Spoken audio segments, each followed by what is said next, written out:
The thing that matters more than poetry is food. And so I'm really glad we began with a wonderful dinner, and with a stomach that's satiated and well settled, you might be more inclined to lend an ear to poetry this evening. So welcome, and I'd like to begin on a note of thank you. I feel very honored to be here. I was in Turkey 2 years ago to attend the Poetry Festival in Istanbul, and it was one of the most beautiful trips I have ever made. I was very touched by the Turkish hospitality, and I see it again today.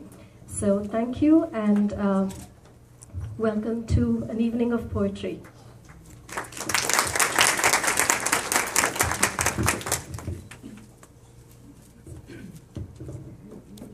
A single sound crystallizes, clang, clang, clang. The clear ringing of a goldsmith's hammer. It fills the cup of your ear like wine lulling you into an altered awareness. Somehow, this sound becomes your heartbeat, then the heartbeat of the universe, and it dawns on you it is the divine heartbeat in everything. And so, in the midst of an ordinary day, you discover the truth of your being. Nailed to your own center, you begin to whirl gradually in divine ecstasy, mirroring the dance of egolessness of the stars and the planets. Round and round your own axis you go, in abundant joy, with an awareness of your belonging to the divine plan of creation. Out of your vision of splendid harmony spirals out a love taking you with it in its motion. The bazaar and you are one. The universe and you are one. God and you are one. Ever so naturally, words begin to pour forth in several thousands of verses as a manifest expression of that psychological space and dance. This is what we can imagine happened to Rumi in a 13th century bazaar in Konya.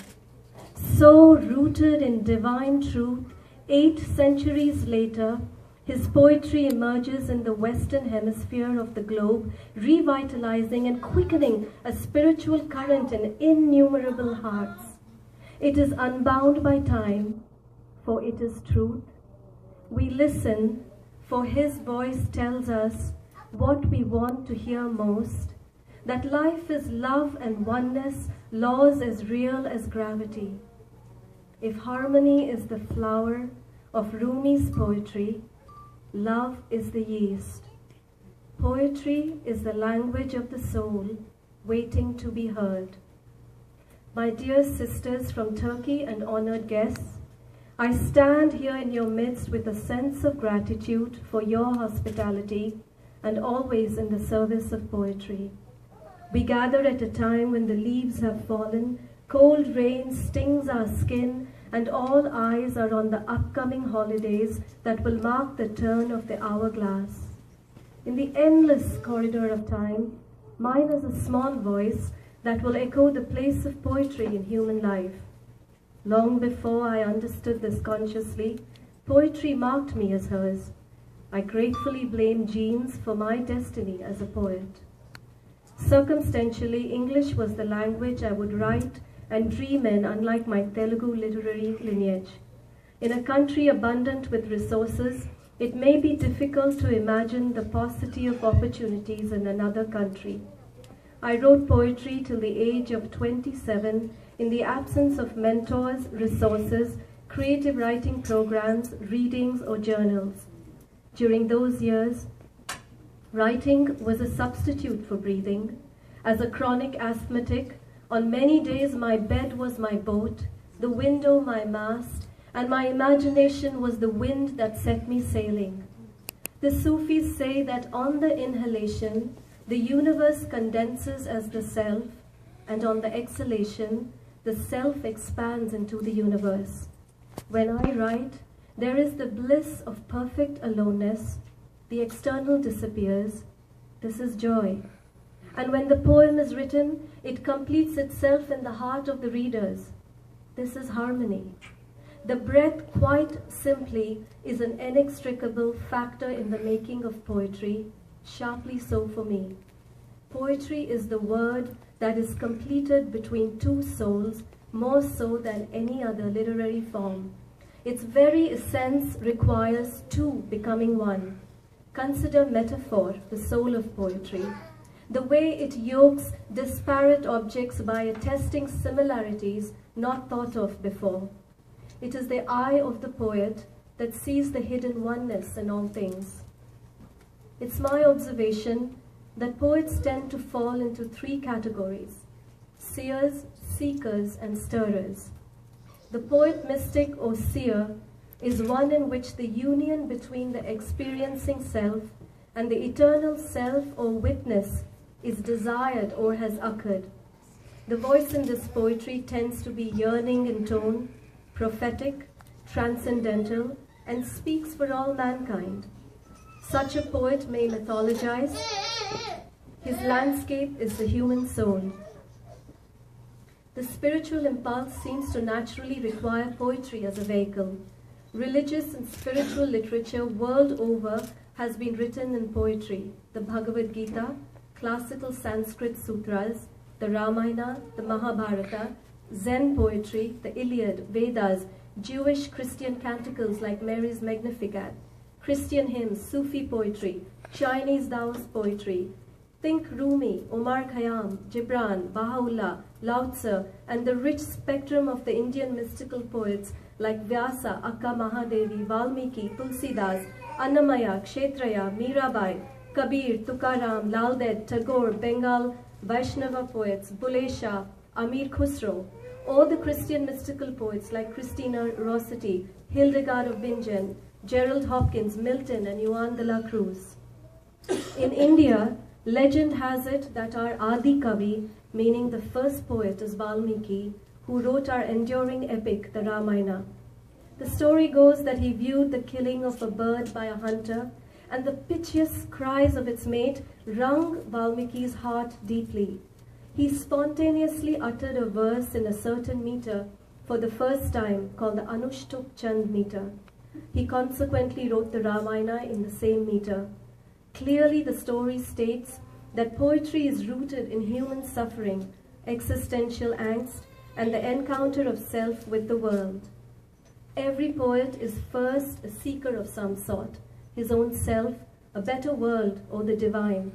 The seekers use poetry as a medium to chart the inner landscape of emotions, the voice of experience, so to say in Blakean terms. The poet is driven to seek clarification, self-affirmation, healing via self-expression, and validates the self through utterance. Poetry is a testimonial of the emotions, sensibility, and voice. We know we matter. Human experience matters. This is the broadest bandwidth in which most poets fall. The list runs into thousands of poets across every clime and country, latitude and longitude, past, present, and future. The stirrers use poetry as the vehicle for social and political activism. This kind of poetry is reflected in the Poets Against War movement, Palestinian poets of resistance, or the feminist poets. It is the voice that stirs one to act and resist.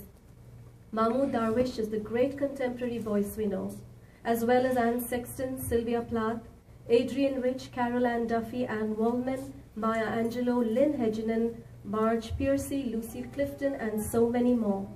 It is a call against every kind of oppression that the human spirit suffers. These poets are the dreamers who dream for all of us and cannot be content with the world as it is.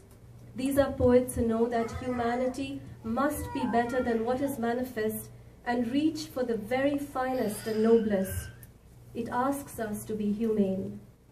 In the last analysis, categories break down. Human experience is complex, ambiguous, and fluid. The self is composite, physical, mental, emotional, and spiritual, part of a seamless spectrum of being. The great voices of world poetry like Nazim Hikmet, Lipo, Tagore, Yerda Amichai, Shakespeare, Mahmoud Darwish are simply human. A poet dares to write, thereby exposing himself or herself.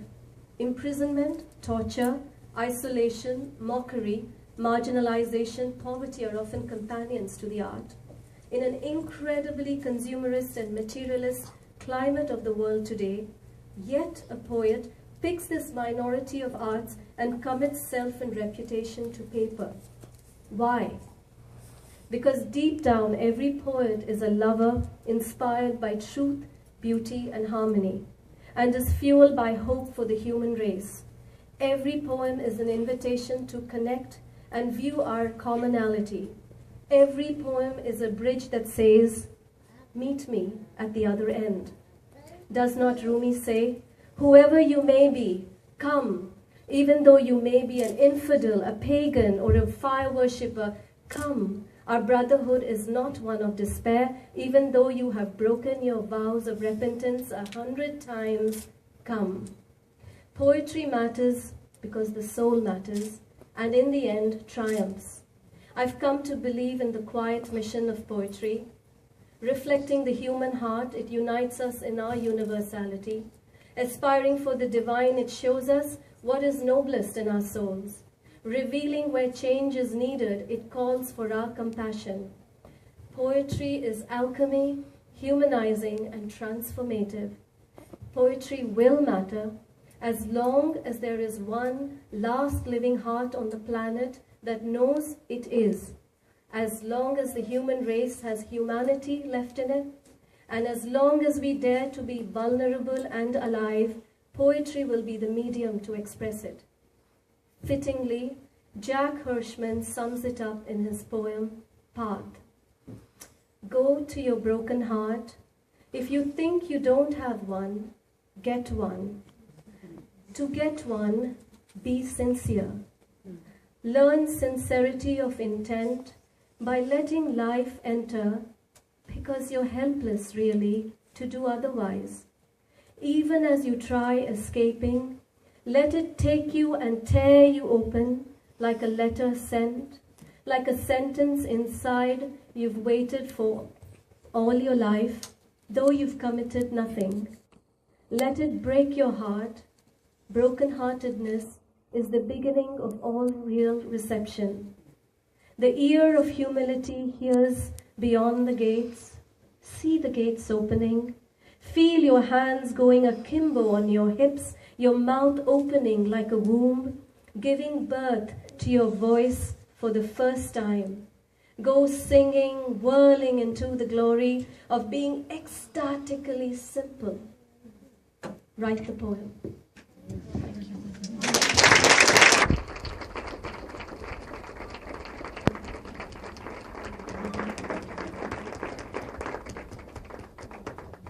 Thank you very much.